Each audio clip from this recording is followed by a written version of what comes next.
दोस्तों जय हिंद। आपका स्वागत है मेरे चैनल पे। आज हम बात करेंगे डिसेबिलिटी पेंशन के बारे में। डिसेबिलिटी पेंशन क्या होती है, इसकी एलिजिबिलिटी कंडीशंस क्या हैं, डिसेबिलिटी पेंशन कैलकुलेट कैसे होती है, कितनी देर के लिए ग्रांट होती है, rounding off percentage of disability, जब ब्रॉड बैंडिंग क्या होता है और कैसे होता है, और क्या हम डिसेबिलिटी पेंशन कम्यूट कर सकते हैं। इन सब के बारे में आपको डिटेल में मैं जानकारी दूंगा। डिसेबिलिटी पेंशन में दो एलिमेंट होते हैं, सर्विस एलिमेंट और डिसेबिलिटी एलिमेंट। अगर आप सर्विस पूरी होने से पहले शेप 5 में इनवैलिड आउट ऑफ सर्विस होते हैं और आपकी डिसेबिलिटी एट्रीब्यूटेबल टू सर्विस या एग्रावेटेड बाय सर्विस है, तो आपको सर्विस एलिमेंट ऑफ पेंशन भी मिलता है जो सर्विस पेंशन के बराबर होता है। अब बात करते हैं डिसेबिलिटी एलिमेंट की, जिसे डिसेबिलिटी पेंशन कहते हैं। दोस्तों जब हम आर्मी में भर्ती होते हैं तो हमारी एक्सेप्टेबल मेडिकल कैटेगरी शेप 1 होती है। अगर सर्विस के दौरान किसी बीमारी या चोट लगने की वजह से जब हमारी मेडिकल कैटेगरी डाउन हो जाती है तो रिटायरमेंट के टाइम हमारा एक रिलीज मेडिकल बोर्ड होता है जो डिसेबिलिटी की परसेंटेज तय करता है और साथ में ये भी तय करता है कि ये बीमारी या डिसेबिलिटी सर्विस के कारणों की वजह से हुई या सर्विस की वजह से बढ़ी, जिसे एट्रीब्यूटेबल टू सर्विस या एग्रावेटेड बाय सर्विस कहते हैं। उसी के बेस पर हमारी डिसेबिलिटी पेंशन भी तय होती है। डिसेबिलिटी पेंशन के लिए दो बड़ी शर्तें हैं। नंबर 1 है आपकी डिसेबिलिटी की परसेंटेज 20% से कम नहीं होनी चाहिए। नंबर 2, आपकी डिसेबिलिटी या बीमारी सर्विस के कारणों की वजह से हुई होनी चाहिए, जिसे एट्रीब्यूटेबल टू और एग्रावेटेड बाय सर्विस कहते हैं।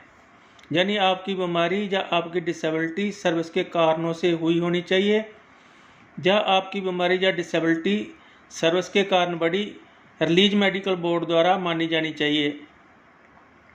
रिलीज मेडिकल बोर्ड ये सब एक policy book guide to medical officers के मुताबिक तय करता है। अगर रिलीज मेडिकल बोर्ड द्वारा disability neither attributable to nor aggravated by service मानी जाती है, जिसे NA भी कहते हैं, तो डिसेबिलिटी पेंशन नहीं मिलेगी, बेशक डिसेबिलिटी की परसेंटेज 20% से भी ऊपर हो। दोनों शर्त पूरी होने पर ही डिसेबिलिटी पेंशन ग्रांट की जाती है। डिसेबिलिटी पेंशन के लिए RMB द्वारा लिखा गया डिसीजन फाइनल होता है और उसी के मुताबिक आपकी डिसेबिलिटी पेंशन डिसाइड होती है। 2004 से पहले CDA पेंशन इलाहाबाद में एक मेडिकल एडवाइजर पेंशन होता था जो रिलीज मेडिकल बोर्ड की प्रोसीडिंग रिव्यू करता था और RMB का दिया हुआ फैसला बदल देता था। लेकिन 2004 से MAP की पोस्ट ख़त्म कर दी गई है और अब रिलीज मेडिकल बोर्ड या इनवैलिड मेडिकल बोर्ड का फैसला फाइनल होता है और उसी के मुताबिक डिसेबिलिटी पेंशन ग्रांट होती है। अब डिसेबिलिटी पेंशन कैलकुलेट कैसे होती है। जैसे सर्विस पेंशन के लिए फार्मूला है लास्ट बेसिक पे का 50%, इसी प्रकार डिसेबिलिटी पेंशन का फार्मूला है 100% डिसेबिलिटी के लिए लास्ट बेसिक पे का 30%।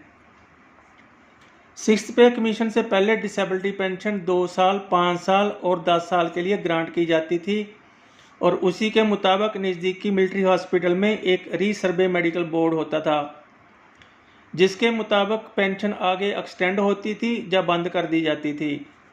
लेकिन सिक्स्थ पे कमीशन के बाद डिसेबिलिटी पेंशन पूरी उम्र के लिए ग्रांट की जाती है, सिवाय कुछ बीमारियों के जो परमानेंट नेचर की नहीं होती हैं, और रीसर्वे मेडिकल बोर्ड बंद कर दिया गया है।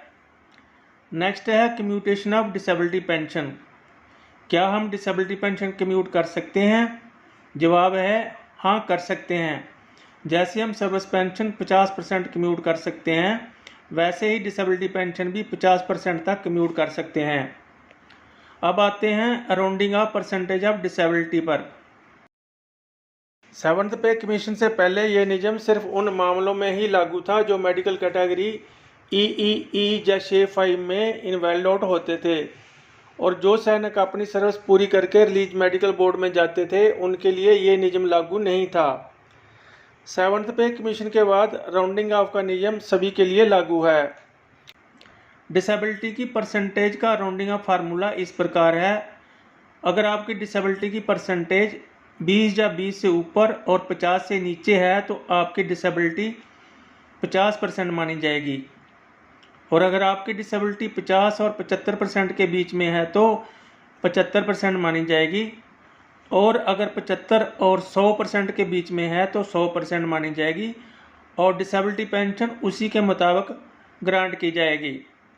इसको ब्रॉड बैंडिंग ऑफ डिसेबिलिटी कहते हैं, और इसकी डिटेल PCDAP इलाहाबाद के सर्कुलर नंबर 596 में दी गई है।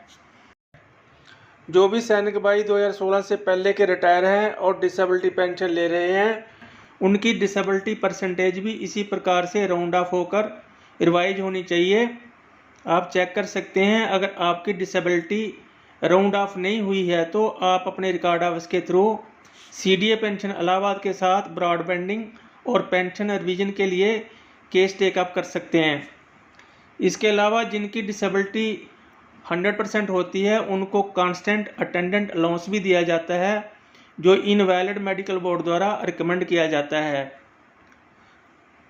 दोस्तों, डिसेबिलिटी पेंशन एक बहुत ही लंबा सब्जेक्ट है। ये मेरे वीडियो का पार्ट 1 है। जल्दी ही दूसरा पार्ट भी लेकर आऊँगा।